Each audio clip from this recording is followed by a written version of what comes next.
Shalom Jemaat terkasih, kita akan membaca dan merenungkan kebenaran firman Tuhan. Bagian firman Tuhan yang akan kita baca adalah Mazmur 23. Perikop yang ditulis oleh Lai adalah Tuhan, Gembalaku yang baik. Mazmur Daud. Mazmur adalah salah satu bentuk kesusastraan, puisi yang dimaksudkan untuk dibaca dengan bersajak, bernada, atau dilantunkan dalam bentuk lagu. Artinya ada sebuah upaya perenungan, kontemplasi, sebelum seseorang menuliskan sebuah puisi. Dan Daud menulis puisi ini berdasarkan hasil perenungannya. Daud mengatakan, Tuhan adalah gembalaku, takkan kekurangan aku. Ini sebuah deklarasi iman dari Daud soal pemeliharaan Tuhan di dalam kehidupannya. Jadi kita akan berbicara tentang providensia, pemeliharaan Tuhan dalam kehidupan kita.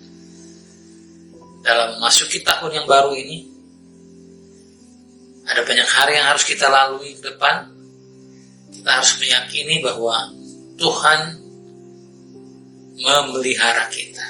Dan sebagaimana Daud menyatakannya, kita harus juga mengatakan Tuhan adalah gembalaku. Daud memakai metafora domba dan gembala untuk menggambarkan hubungannya dengan Tuhan. Ia menggunakan perbandingan yang diangkat dari hidup kesehariannya karena dia juga adalah seorang gembala.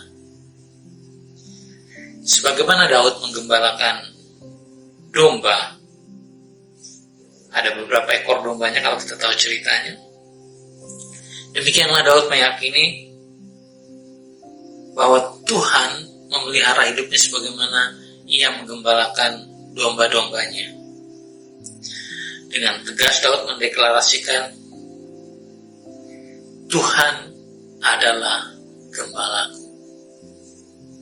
Dan sebagai akibatnya, dalam anak kalimat, takkan kekurangan aku. Ini sebuah deklarasi iman yang luar biasa. Dan deklarasi ini pasti didasari pada pengenalan Daud akan Tuhan. Itulah yang menjadi pondasi dari deklarasinya. Berdasarkan pengalaman hidupnya, Daud mengenali Tuhan sebagai gembala yang baik, yang bertanggung jawab mencukupkan kebutuhan makan dan minumnya, kebutuhan hidup kesehariannya.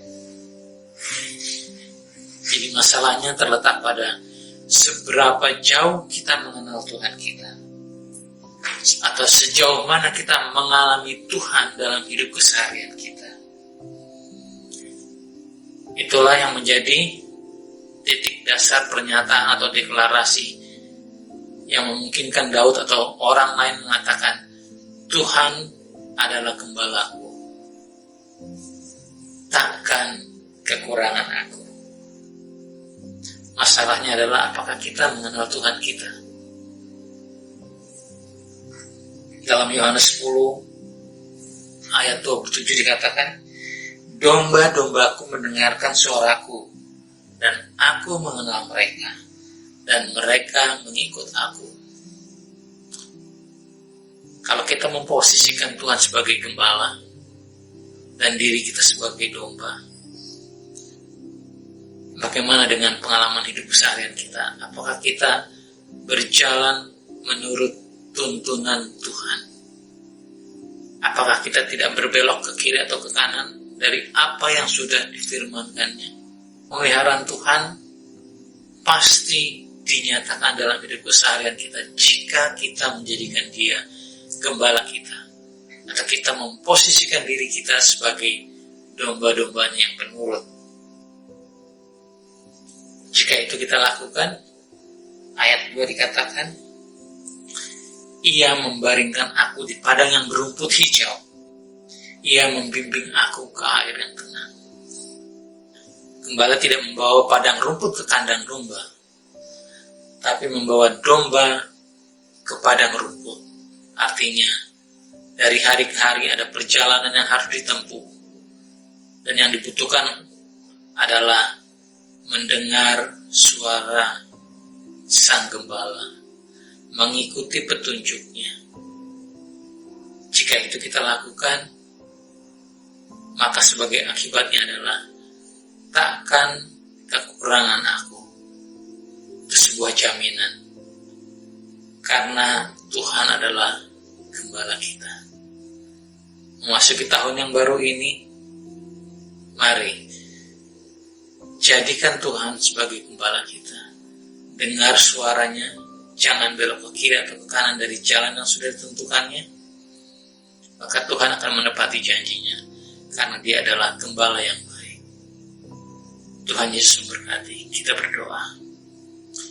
Bapa di surga, terima kasih. Engkau adalah gembala yang baik. Gembala yang baik bahkan memberikan nyawanya bagi domba-dombanya. Dan kami sangat percaya, jika kebutuhan hidup keseharian kami, apapun yang kami perlukan, Engkau akan cukupkan. Dan kami akan berani mengatakan, takkan kekurangan aku jika aku menjadikan Tuhan sebagai gembala. Terima kasih untuk jaminan yang Kau berikan bagi kami. Kami tidak akan takut menghadapi hari-hari di depan di tahun yang baru ini. Di dalam nama Yesus Kristus kami berdoa. Haleluya. Amin.